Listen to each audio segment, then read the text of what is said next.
எதுக்கு மேடம் என்ன அடிக்கிறீங்க? எதுக்கா? உன் வாய் வச்சுக்கிட்டு சும்மா இருக்க மாட்டேன். கல்யாண பொண்ணோட Dress அவளுக்கு மேட்ச் ஆகலன்னு மாத்தி போட சொன்னியா? என்ன கேட்காம நீ என்ன இன்ஸ்ட்ரக்ஷன் கொடுக்கறது? தெரியாம தான் கேக்குறேன். நீ நான் வச்ச ஆளா இல்ல அந்த கையிலுக்கு ஃபேவரான ஆளா? அதுல நான் எவ்வளவு பெரிய பிளான் வச்சிருந்தேன் தெரியுமா? எல்லாத்தையும் கெடுத்து குட்டிச்சவராக்கிட்டியே. இல்ல மேடம், நான் ஏதோ ஒரு ஃப்ளோல சொல்லிட்டேன். ஃப்ளோல சொன்னியா? லூசு லூசு. இந்நேரம் இந்த கையில் மட்டும் கெமிக்கல் ஸ்ப்ரே பண்ண அந்த லெஹங்காவை போட்டிருந்தானா அவ தோலெல்லாம் வெந்து உறிஞ்சி செத்து போயிருப்பா. அது எல்லாத்தையும் கெடுத்துட்டியே. இதுக்கப்புறம் நீ என் பார்வையில தான் இருக்கணும். சரிங்க மேடம்.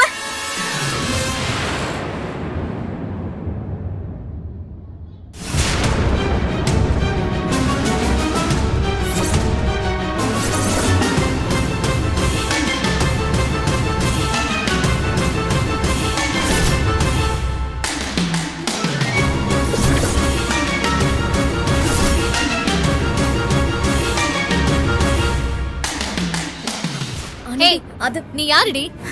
ஈவென்ட் மேனேஜ்மென்ட்க்கு வந்த பொண்ணா இல்ல என் அக்கா வாழ்க்கையை கெடுக்க வந்தவளா? சொல்றீ நீ யாரு? இல்ல ஆனந்தி, நீ தப்பா வாய் மூடு. புரிஞ்சுக்கிட்ட.